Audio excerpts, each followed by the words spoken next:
Sí, mi nombre es Imanol Canellada, soy escritor, periodista. Mi especialidad principalmente es la novela negra, aunque también he incursionado en géneros como la ciencia ficción, como lo fantástico. Y bueno, y voy a estar en la Feria del Libro varios días haciendo varias actividades, lo cual me da muchísimo gusto. Y soy mexicano de corazón, mexicano por elección, como diría el poeta Juan Gelman, lo cual me convierte en un mexicano de calidad, porque yo no fue por obligación. Llegué hace 30 y ya se van a cumplir 35 años que estoy en México. Llegué un poco para conocer con la mochila, era muy joven, quería conocer el mundo, quería recorrer el continente, había estado en Canadá y fui bajando, llegué a México y mi idea era seguir viajando realmente, pero pues este país me enamoró con todas sus complejidades, sus contradicciones, sus fascinantes culturas, porque no existe una identidad mexicana, lo mexicano que se ha construido desde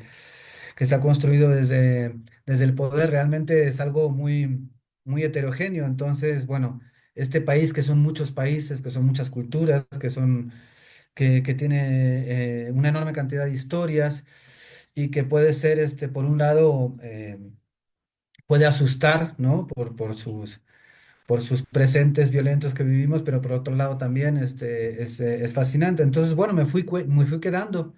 Realmente lo que iba a ser 1 o 2 años se fue convirtiendo en 5 o 10. Cuando me di cuenta ya tenía la nacionalidad mexicana, ya votaba, ya estaba totalmente involucrado, ya tenía familia aquí. Entonces, bueno,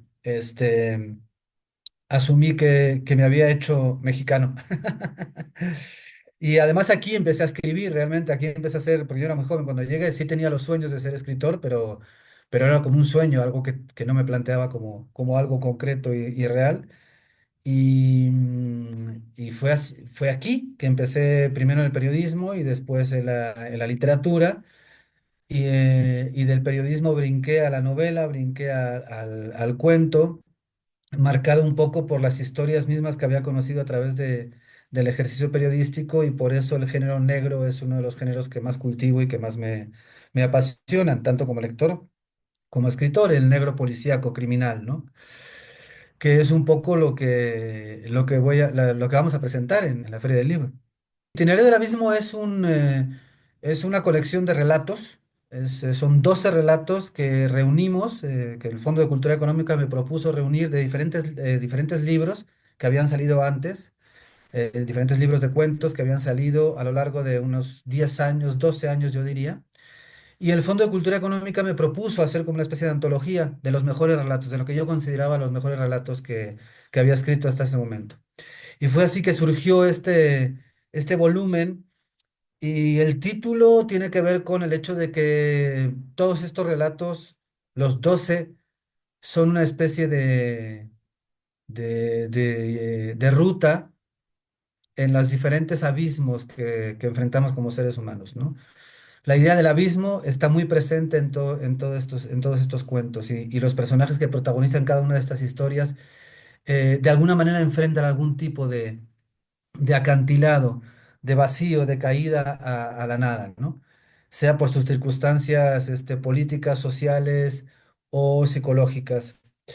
También el tema de lo abisal está presente un poco haciendo homenaje a estos abismos submarinos, ¿no? Que son las zonas más profundas de los océanos, las zonas abisales, en donde viven unas criaturas que por su forma son monstruosas, que rara vez las vemos, y que sin embargo, bueno, pues tienen una existencia marginal, magnética, ¿no?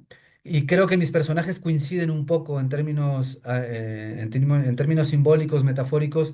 Los personajes que desfilan por estas historias que reúne Itinerario del Abismo coinciden con estos animales, estos peces abisales, que causan repulsa y al mismo tiempo fascinación, que no son visibles, a los que les damos la espalda precisamente por su condición marginal.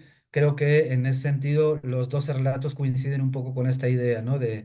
de lo abisal. Y por eso el título, y creo que el título de alguna manera bailando a estas historias, ¿no? Que encontrarán los lectores en este libro. De hecho, estos personajes que atraviesan estas historias tienen que ver con realidades que de pronto nos causan rechazo, que no nos gustan, que nos causan repulsa, a las que quisiéramos cerrar los ojos o dar la espalda porque son dolorosas, porque son trágicas, porque nos desangran de pronto como sociedad, pero estas historias también hay que contarlas, ¿no? Y de pronto el periodismo las cuenta, pero las cuenta desde un lugar a mí no me termina de satisfacer. Y sin embargo, la ficción, es decir, el ejercicio de narrar desde la literatura, te da herramientas y posibilidades para contar estas historias, para recrearlas a través de personajes que si bien son ficticios, son personajes que se alimentan de la realidad y que hacen que estas historias al lector se les vuelva mucho más entrañables y cercanas, más empáticas.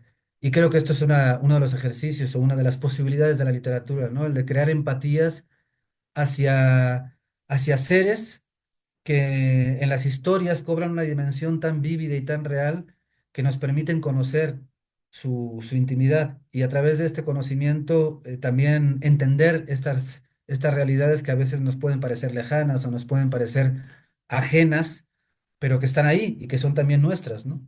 Es la primera vez que voy a esta feria, la voy a conocer, lo cual me hace muchísima ilusión. Me hace mucha ilusión por muchas cosas, ¿no? Primero porque Michoacán, tengo una relación con Michoacán muy bonita, ya la contaré si hay oportunidad, pero la feria no la conozco, apenas la voy a conocer. Me invitaron a través del Fondo de Cultura Económica, porque, bueno, Itinerario del Abismo es un libro que salió con el Fondo de Cultura Económica. Y bueno, yo acepté encantado la feria porque entiendo que, por lo que me explicaron, es una feria de carácter popular. A mí las grandes ferias, modelo Phil Guadalajara, de pronto no me vuelven muy loco, no me gustan mucho.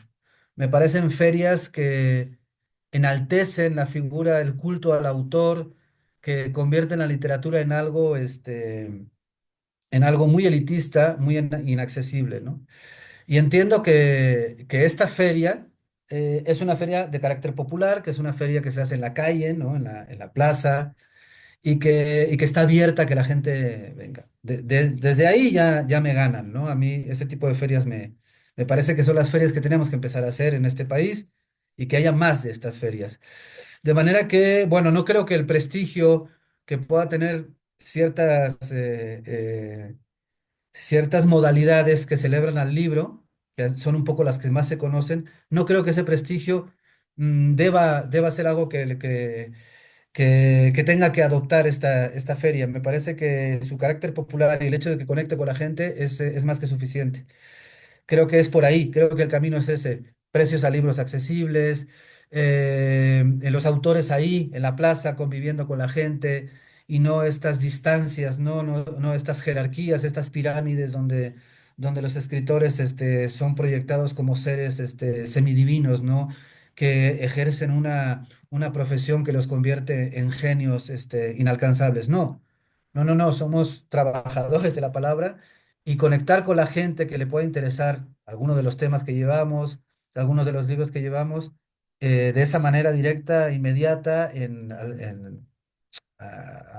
a la sombra de los árboles y del ruido de la plaza y de las músicas populares que puede haber alrededor, etcétera, me parece que es algo maravilloso. Por eso voy muy contento para tener esta experiencia, ¿no?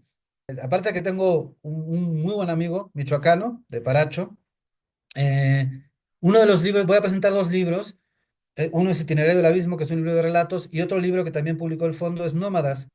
Y Nómadas obtuvo un premio que le otorga la Secretaría de Cultura del Gobierno de Michoacán junto con Bellas Artes, que es el premio de Bellas Artes de novela, Rubén Romero, José Rubén Romero. Y bueno, para mí fue en su momento, en el 2020 que recibí el premio, fue algo importante, fue algo que me marcó como escritor y bueno, tuve la oportunidad de presentarla una vez en Michoacán, en la novela, y ahora vamos a hablar también de ella en la presentación, no solamente de Itinerario, como decía, van a ser las dos. Y entonces me hace mucha ilusión regresar a Michoacán con esta novela Nómadas que recibió este premio tan importante y que para mí significa muchísimo. Entonces, bueno, por eso voy muy contento, con mucha ilusión de regresar a Michoacán con algo tan bonito como volver a presentar una novela que tuvo esta distinción, ¿no? De este premio tan importante. Y Nómadas es una distopía, es una novela también policíaca porque hay una trama ahí que tiene que ver con un crimen que se comete, pero que sucede en el futuro, en un futuro más o menos cercano, más o menos inmediato, un futuro que, por desgracia, cuando yo escribí la novela parecía mucho más lejano, o por lo menos lejano, pero que nos ha ido alcanzando de una manera estremecedora, ¿no? Entonces, por eso muchas veces, mucha gente que lee Nómadas dice, bueno, pero está ubicado en un futuro, pero es el presente. Sí, bueno, las distopías juegan un poco con eso, ¿no? Las distopías juegan con la idea de futuro, pero para hablar de nuestro presente, ¿no? Entonces, bueno, es una novela muy política que presenta las alianzas cuando yo la escribí todavía no llegaba Trump al poder en ninguna de las dos ocasiones, pero que presenta las alianzas de personajes absurdos y repugnantes como Trump, por ejemplo, con el gran capital y la amenaza a la democracia, ¿no? Entonces, básicamente, Nómadas está atravesada por esta idea, ¿no? Es una sociedad en el futuro, en el norte de México. Esto tiene que ver con el hecho de que yo viví muchos años en Sonora de los 35 casi 35 años en México, 23 fueron en Sonora. Tengo una relación muy estrecha con Sonora, muy cercana, es un estado al que quiero mucho. Y la novela está ubicada más o menos en esa región. Está, es una región desolada por los sistemáticos ecocidios que ha vivido, por las actividades mineras, etcétera. Y vemos cómo a esta región llega una especie de dictador apoyado por una gran transnacional a la que le interesa tener como títere a este tirano, ¿no? Y entonces, bueno, también la novela reflexiona sobre las nuevas tecnologías, sobre esta adicción que significan estos aparatitos como el celular, que nos tiene absolutamente enajenados y sometidos a sus mandatos y a sus designios. También habla de esto, ¿no? De cómo como sociedad ya cada vez menos vamos a poder articular la idea de comunidad, la idea de, de unidad para poder resolver nuestros problemas, porque cada vez nos aíslan más estas tecnologías. Entonces la novela también está atravesada por estas reflexiones sobre las nuevas tecnologías, sobre la amenaza a la democracia a partir de las ultraderechas que van surgiendo. Por eso digo que es una novela que cuando yo la escribía ya hace algunos años, todo esto aparecía en el horizonte como una amenaza y parecía que se podría concretar en un momento dado en un futuro más lejano, como el de la novela, pero resultó que no, que la novela, o bueno, el universo que planteó en esa novela fue alcanzado rápidamente por una realidad que ahora estamos viendo, ¿no? En el caso, no sé, de Milei en Argentina o de Trump en Estados Unidos o de algunas regímenes de ultraderecha en Europa, ¿no? Como en Italia o en Austria o en Hungría, por ejemplo, ¿no? Donde han llegado regímenes muy autoritarios de ultraderecha, apoyados por el gran capital, al que le interesa, por supuesto, que existan estos regímenes autoritarios y ultraconservadores, ¿no? Y manejando un poco eso, las nuevas tecnologías como herramientas para enajenar, para engañar, para suplantar, ¿no? Entonces, bueno, todo eso está un poco ahí en la novela. Durante mucho tiempo la literatura siento yo que estuvo muy secuestrada por las élites, que decían, esto es literatura y esto no. De manera que en México la producción, por ejemplo, de ciencia ficción, de novela policíaca, de novela de terror, de los géneros que la alta literatura considera populares y menores, estaba muy reducida. Creo que estamos viviendo una época en que en México se está escribiendo muy bien y mucho estos géneros, ¿no? Lo cual eso hay que aplaudirlo, porque están conectando con el lector, más allá de esta élite que decidía qué era literatura y qué no, qué había que leer y qué no había que leer. Creo que esta élite ya no tiene el poder que tenía, creo que poco a poco ha sido, digamos, desarticulada por la relación directa que se ha establecido entre autoras, autores, lectoras, lectores, a través en muchos casos de estos géneros que durante muchos años se consideraron menores y se despreciaba por la crítica. Eso creo que es muy positivo, es algo que en México se está viviendo en los últimos años, en las últimas décadas, hablo de décadas, no, no del año pasado para acá. Y bueno, y que tiene impulsores como, por ejemplo, no sé, pienso por supuesto, Paco Taibo, ¿no? Que escribió durante muchos años novela policíaca, uno de los grandes de la novela policíaca mexicana, y que él escribió contra viento y marea, ¿no? Siendo señalado, eso, precisamente como un autor menor, despreciado por la élite, ya sabemos qué élites son, y quienes lo sostenían y desde dónde lo sostenían, ¿no? Entonces, bueno, creo que eso es positivo. Ahora en la actualidad ya hay una ciencia ficción mexicana que se venía cocinando desde hace muchos años, pero que era despreciada y que ahora, por ejemplo, tiene ventanas impensables como el Fondo de Cultura Económica, que publica autores de ciencia ficción mexicana como Porcayo, como Beth, por ejemplo, ¿no? Por poner dos autores que me vienen hacia la mente. Y que era impensable, por ejemplo, que el Fondo de Cultura Económica hace 20 años publicara ciencia ficción mexicana, ¿no? O policíaco o terror, ¿no? Eso es bueno.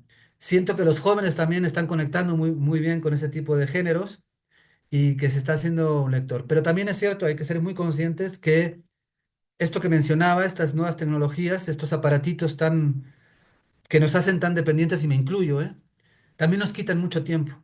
Entonces siento que la lectura está muy amenazada por formas de entretenimiento que son como más rápidas, que tienen un estímulo inmediato. No sé, pienso las redes sociales, por ejemplo, ¿no? La cantidad de horas que de pronto se te pueden ir en las redes sociales sin darte cuenta, en lugar de, por ejemplo, invertirlas en un libro, ¿no? No quiero ser alarmista, no quiero decir, oh, esto, la gran amenaza, no. Es una realidad. Hay que entender que hay una cantidad enorme de formas de entretenimiento, el streaming, ¿no?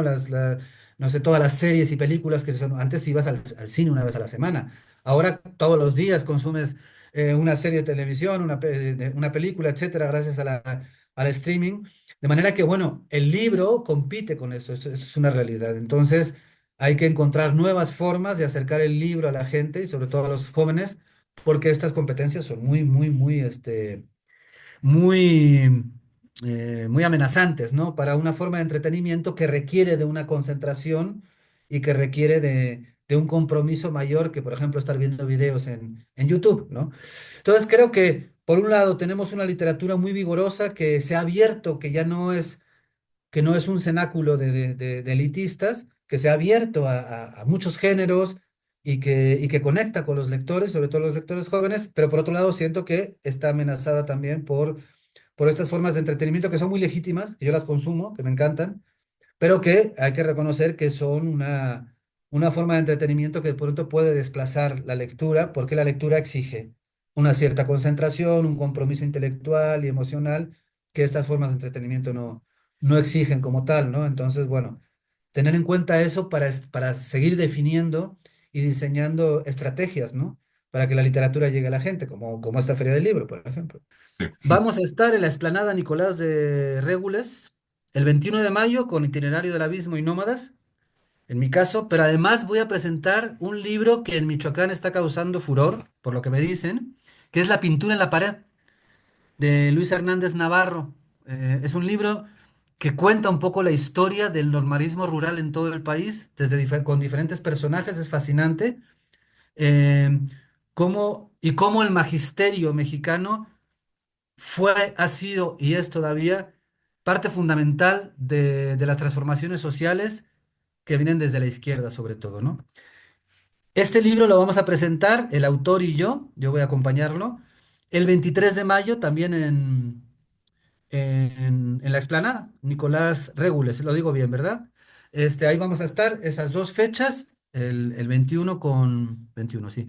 El 21 a las 6:30 de la tarde con Itinerario del Obispo y Nómadas, libros míos, y el 23 con Luis Hernández Navarro presentando La pintura en la pared, que yo sé que ha despertado mucho interés en Michoacán, porque bueno, Michoacán es una de las grandes cunas del normalismo rural y de las transformaciones sociales que nacieron y han nacido desde el magisterio, ¿no? Entonces, bueno, ahí vamos a estar. Mi nombre es Manuel Canellada, soy periodista, escritor, y los invito a todos y a todas a ver 4TV por sus fascinantes programas y su amena diversión.